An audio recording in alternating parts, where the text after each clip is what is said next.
The entire defense system of Ukraine is crumbling in the Donbass. The Ukrainian army, tattered by heavy defeats and internal strife emerging in the ranks, cannot stop retreating, throwing entire units into cauldrons in an attempt to gain some time.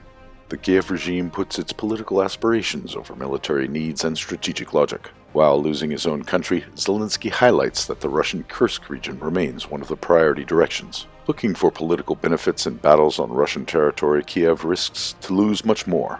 The ongoing Russian victories over one Ukrainian fortress after another bring them wide room for further maneuvers, where the Ukrainian army is hastily trying to reinforce positions in the urban areas. In the south, the Russian victory in Velikaya Novoselka deprived Ukrainians of the strategically important stronghold and logistics hub. While securing its positions in Velikaya Novoselka and repelling Ukrainians from the settlements near Constantinople, the Russian army has already increased pressure on the weakened Ukrainian positions on the front up to Pokrovsk. Russian forces took control of Nadezhdika and launched an assault on Skrybnoe. Advancing to the west, the Russian military threatens Ukrainian defense in Constantinople and Pokrovsk with additional pressure from the flanks. Pokrovsk is already surrounded from several directions. Southwest of the city, Russians are rapidly expanding their bridgehead, advancing in different directions along the dominant heights from their stronghold near Katalina. They use the same tactics that brought them victory in Acheritina and gained the name of the Acheritina flower.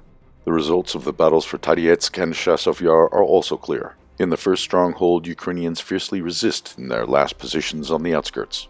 In the latter, the Ukrainian garrison is still fighting in the center and holds control of the southern district, but the pincer grip around it is still tightening. With heavy battles, the Russian army is approaching another Ukrainian fortress, the town of Konstantinovka, from the north, east, and south.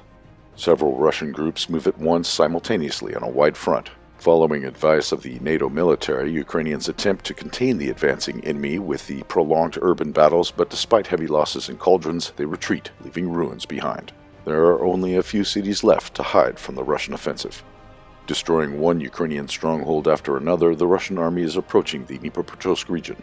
The further Russian offensive will threaten Ukrainian communications between the rear and the entire Donbass front. The Ukrainian army has no forces left to deter attacks in all directions. The chaotic actions of the Ukrainian command, which throws reserves from one battlefield to another, suppose that Kiev has no general plan of defense.